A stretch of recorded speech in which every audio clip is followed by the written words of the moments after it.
the attack is when defending. I think it's like.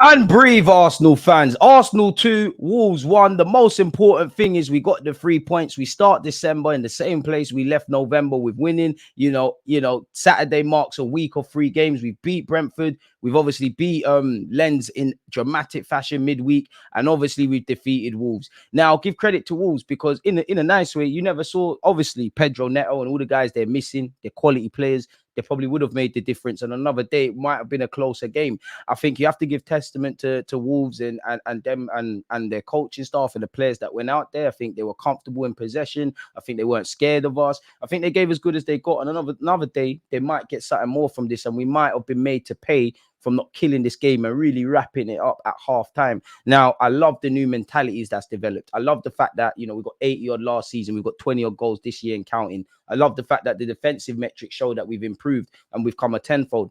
But see, if we're looking now, people, to do this, winning the Premier League thing and getting 90 points and exploiting any F-ups that City have with their dominance and chokehold of probably European football. Now they got the treble and the domestic game, is we need to take it to a higher level now. It's games like this that I can only criticize Arteta of not making subs today very quickly. Second half, I don't know if because it's midweek, people are looking tired. Standards are dropping because the way the game went, I'll get onto it, but we was feeling ourselves too much. It's games like this. I need to see the players take responsibility. Kill the game. If you're in the jungle and you see a prey, you need to go out there and kill it. Wolves were there for the taking. They were like lambs to the slaughter. We started emphatically. You know, we haven't started that quickly in the Premier League. I'm sure of it. 2 goals in the first 15 or so minutes. Blisteringly quick start. But football is a 90-minute game. You can't be good for 30 minutes. You can't be great for 15, really. And I'm actually quite happy. I think we had a good game, man. You know, I always advocate 3 points first. I think the positive outweigh the negative, if I'm completely honest. But just for me looking at my team and where I want us to go in our trajectory, we need to be a bit cerebral and we need to cut out the brain farts. Zinchenko made several errors that went unpunished today. And I even think he had a great game, you know. I think he had a good game and there was a goal. Can't remember if it was the first or second, but him and Jesus' 1-2s that led to Odegaard scoring. So the second, actually, that was great. It was going to happen, innit? Like, it was going to happen. And Zinchenko had a number of moments like that throughout the game. So it was always going to be him. But Gabriel got away with one. Saliba got away with one. There was elements of every player being sloppy on the ball, apart from probably Declan Rice. And even Gabriel had a couple of moments, but probably Declan Rice. Everyone was a bit sloppy. I think we took the handbrake off. I don't know if we're still in cloud 9 because we've been starting the season well and obviously still on the euphoric wave probably of what we did midweek. But it looked like we took our foot off the gas. And I know the players know that they did. I know the players didn't want to. I know the players obviously wanted to score more goals.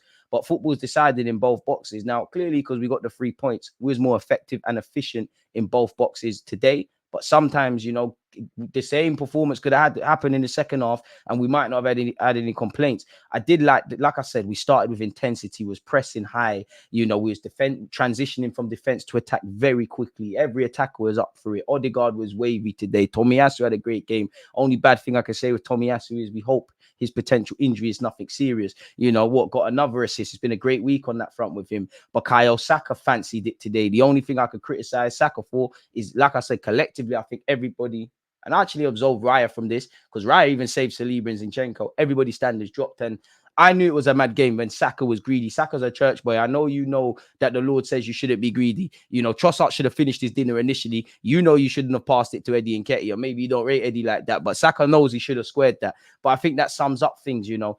I did think in the first half, there was a period from 5 to 10 minutes that, you know, we couldn't get the ball back off Wolves. But I think the only issue is that we scored 2. We all probably wanted that third goal to get put in and feel a lot more confident. And we didn't do it. It should have happened. And while I'm focusing on the third goal, there should have been 3-4. I know we're selfish as Arsenal fans. We've been spoilt on occasion with some of the scorelines, but I think they were there for the taking. I think 2-0. I don't think Wolves were poor, but I think we could have scored more. We should have scored more, and we've got to score more. Evidently, we should have got a clean sheet. You know, it's about fine margins. I don't think we'd ever have to worry about the Premier League going down to goal difference because City will obliterate that. You know, you have to get more points. But if it does come down to that, unnecessarily, and we're meant to be an improved defensive team, one of the best defensive teams in the league, Of course, it's football. Mistakes happen, crazy things happen, but it's happening too frequently. And we need to eradicate these things, being more cerebral in the final third and defending a lot better on a more consistent basis for all the praise that we give our team, rightly so. I think we need a striker or a winger. Of course, we all believe that. But today, there weren't no need to be calling for other people. Jesus I think the only one that was unlucky is probably Martinelli, but Martinelli should have bagged, Trossard should have bagged, Eddie should have bagged, Saka could have had a couple, and there's probably plenty of others, really and truly. I don't think Mikel Arteta went into halftime happy, if I'm completely honest, because he's a big advocate of keeping the intensity up, keeping the standards up, and naturally they dropped. I don't know why it is. I don't think players intentionally took their foot off the gas, but complacency in life is a killer, and it led to us stagnating in the game. The second half kind of kicked off in the same vein the first half was, and Wolves were due that goal because we were playing with fire. We got burnt in it, and we made it. Maybe on reflection, not as dramatic as us Arsenal fans felt first time around. Like, I'm going to go watch the game again. But you kind of thought, whoa, you know what? Wolves have scored. Definitely my heart sank when, VAR is looking for potential penalty. I'm sure Wolves fans are the only other fans in the Premier League that can sympathize with us when it comes to those decisions. So I was thinking of the worst. But yeah, I think there's a lot of positives, but undoubtedly, because of how the game transpired, and there wasn't too much to scream and shout about in the second half. It was kind of the theme of the first, and obviously the silly goal. It means that we're not just singing to the high heavens, and that's the thing about Zinchenko, man. The guy's a good player. I think he had a good game, and we know he's not an organic fullback. We know he's never not going to be strong 1v1, but you've played enough games, you're experienced, you're 26, you've been at City, you've played enough games at left back to know when to play with fire.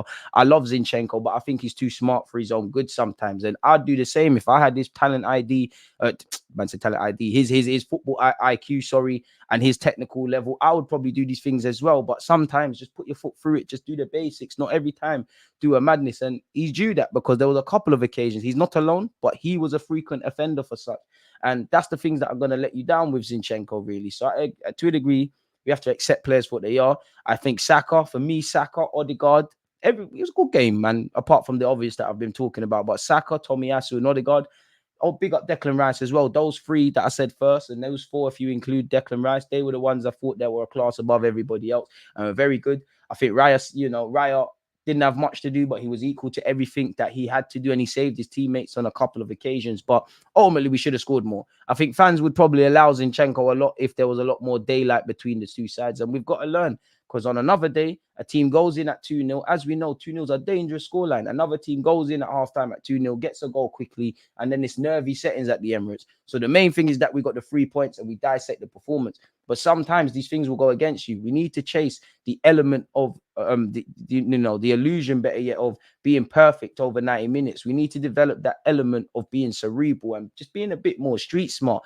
Players young and old. Like, I'm not being funny, but if you're on the younger side, you've played enough games for this football club and for some of your country to know what's going wrong, really and truly. Or some of your significant individuals where it comes to football, you've played in this league for a while. I did like Jesus' link-up play, and I'm a bit upset he never got a goal. I think Martinelli could have got one. I think Martinelli did well in the first half, actually, to save Zinchenko when he got caught lacking in possession. And I think Zinchenko was good against Brentford, but your Bacon kind of got saved in that regard. So he has talked on interviews and said he needs to improve. And as we know, old habits do die hard, but it's happening too frequent, really and truly, if I'm honest. I think our right-hand side looked more devastating than our left, although a goal did come from there.